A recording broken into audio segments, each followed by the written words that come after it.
Hello dear friends, இன்றைக்கி என்ன vlog பார்க்க போகிறோம் அப்படின்னு சொன்னால், இன்றைக்கி வந்து தைப்பூசம் இல்லையா?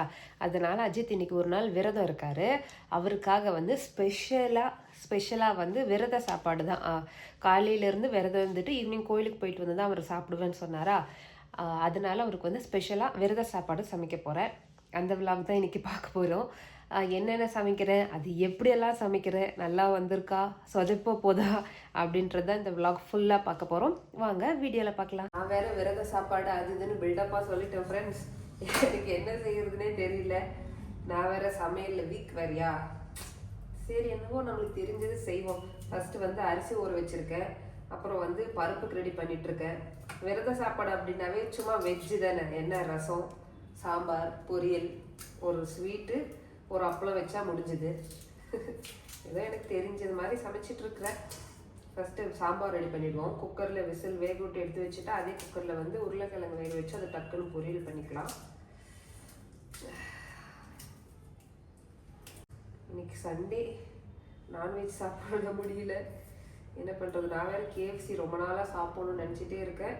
அது என்னவோ தடங்கள் ஆகிட்டே இருக்குது. ஏன்னு தெரியல ஃப்ரெண்ட்ஸ், என்னால் சாப்பிடவே முடியல. எப்போ சாப்பிட்டது தெரியுங்களா? கேஎஃப்சி எல்லாம் போன நியூ இயர்க்கு என்னவோ அம்மா ப்ரெக்னெண்ட்டாக இருக்கும் போது சாப்பிட்டது. இப்போ வந்து 1 வருஷம் மேலே ஆகுது. தலை குளிச்சு அந்த துண்டு கட்டியிருந்தேன்ல ஃப்ரெண்ட்ஸ், அதுவே ஒரு மாதிரி ஹெவியாக இருக்குது. அதுதான் கழட்டிட்டு சும்மா போனிடெயில் மாதிரி போட்டுவிட்டேன். அது என்னவோ தெரியல ஃப்ரெண்ட்ஸ், பெங்களூர் வந்ததுக்கப்புறம் இதோட எனக்கு 3rd டைம் கோல்ட் ஆகுது. மேபி இந்த கிளைமேட்டாலையா எதனால எனக்கு சுத்தமாக தெரியல. காலையில் நேரத்தில் ஏர்லியாக எழுந்து போகிறேன்ல, மேபி அதுவும் கூட ரீசனாக இருக்கலாம்னு நினைக்கிறேன். இதுக்கு மேலே கொஞ்சம் ஒரு 8:30 லேட்டாக கிளம்பலாம் அப்படின்னு சொல்லிட்டு.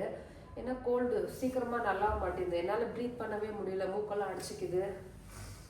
ஓகே, சமைப்போம்.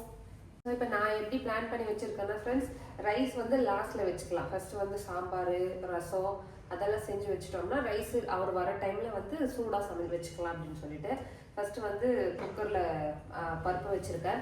நான் எப்படி சாம்பார் வைப்பேன் அப்படின்னு சொன்னால், குக்கரில் வந்து பருப்பு, தக்காளி, பூண்டு, அப்புறமா கொஞ்சமாக மஞ்சள் பொடி, சீரகம், மிளகு சீரகம் போட்டு ஒரு 2 விசில் விட்டுருவேன். அது வெந்ததுக்கப்புறம் காயெல்லாம் போட்டு ஒரு சட்டியில் தான் தாளிப்பேன். எங்கள் அம்மா அப்படி தான் செய்வாங்க. நானும் இப்போ வரைக்கும் அதான் ஃபாலோ பண்ணிகிட்ருக்கேன். ஸோ அதுதான் நெக்ஸ்ட்டு அது பண்ண போகிறேன். அதுக்கப்புறம் வந்து பேரலாக ரசத்துக்கும் ரெடி பண்ணிகிட்ருக்கேன். 1 by 1 செய்ய ஆரம்பிப்போம். ஏன்னா டைம் ஆகிடுச்சு. இப்போவே பார்த்தீங்கன்னா மணி 2:30 மணி பக்கம் ஆகுது. அவர் வந்து 3 மணிக்கெல்லாம் வந்துருவாருன்னா ஆஃபீஸ் போயிருக்காரு. இன்னைக்கு சண்டே, ஏன்னு தெரியல. இன்றைக்கும் ஆஃபீஸ் போயிருக்காரு. ஏதோ பட்ஜெட்டுன்னு சொன்னார், எனக்கு ஒன்றும் புரியல. ஆஃபீஸ் போயிருக்காரு. அவர் வர்றதுக்குள்ளே சமைச்சு வச்சுட்டேன் அப்படின்னு சொன்னால் வந்ததுக்கப்புறம் எல்லாம் எடுத்து வச்சுட்டு கோயிலுக்கு போயிட்டு வந்து சாப்பிட்லாம் அப்படின்னு சொல்லிட்டு அதுதான் என் பிளானு. எப்போவுமே பிளான் போடுறது நடக்காது. இதில் வந்து ரசத்துக்கு ரெடி பண்ணிகிட்ருக்கேன். நான் ரசத்துக்கு வந்து ரசப்பொடி எப்போவுமே கடையில் வாங்க மாட்டேன் ஃப்ரெண்ட்ஸ். நான் வந்து மிளகு, சீரகம், ஒரே ஒரு காஞ்ச மிளகா அது போட்டு அரைச்சிக்குவேன். பூண்டு போட்டு அரைச்சிக்குவேன். அரைச்சி அதை அப்படியே தாளிச்சு விட்டோன்னா அதுவே டேஸ்ட்டாக இருக்கும். தக்காளி, புளியெல்லாம் புளிஞ்சு வச்சு இது என்ன பசைஞ்சு வச்சுருக்கோம் இல்லையா, அதை போட்டு தாளிச்சு விட்டுருவேன்.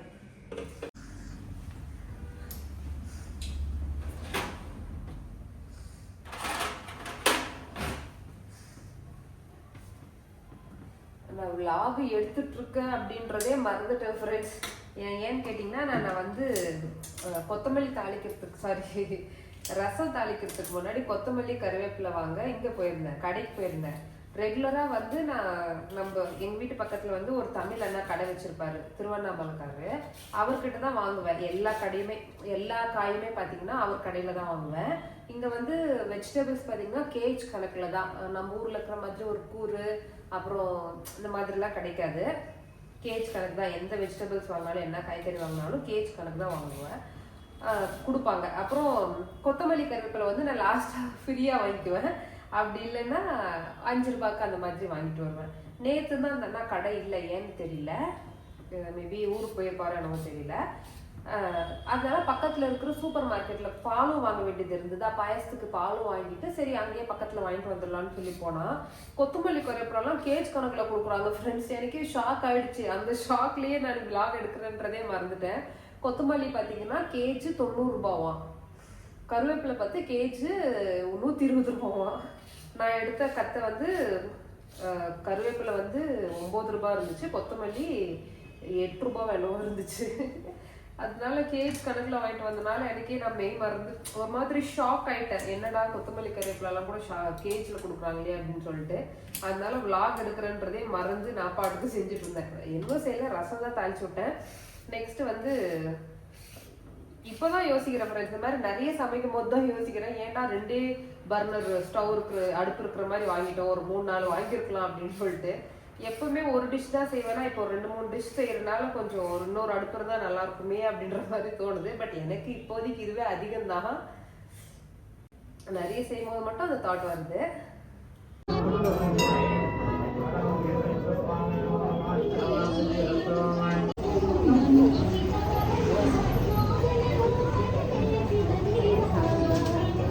பிரசாதம் பொங்கல் சாப்பிட வேண்டியதான் பிரசாதம். சரியான கூட்டம். சின்ன கோயில் தான், பெங்களூரில் தான் நம்ம கோயிலுக்கு வந்தோம், தமிழ்நாட்டில் இல்லை. ஸோ க்ரௌடு, அது சின்ன கோயில்ன்றனால நம்மளுக்கு க்ரௌடு கம்மியாக இருந்தாலுமே கொஞ்சம் ஆளுங்க கம்மியாக இருந்தாலுமே க்ரௌட் ஜாஸ்தியாக இருக்கிற மாதிரி இருக்கு.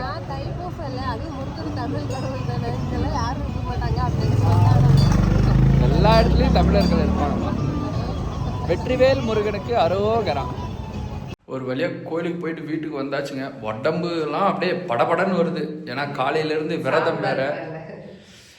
இப்போதான் விரதத்தை முடிக்கணும். ஒரே படபடப்பாக வருது ஃப்ரெண்ட்ஸ். ஃபஸ்ட்டு போய் சாப்பிட்ணும். சாப்பிட்டு தான் அடுத்து வேறு எதுவாக இருந்தாலும்.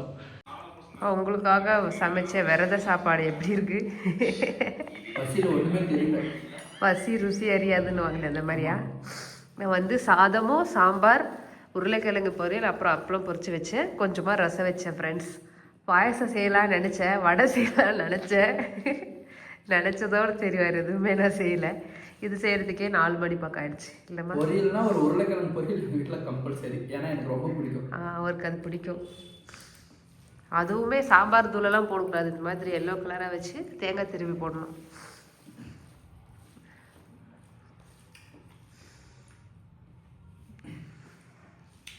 நல்ல பசி. சாப்பிடு.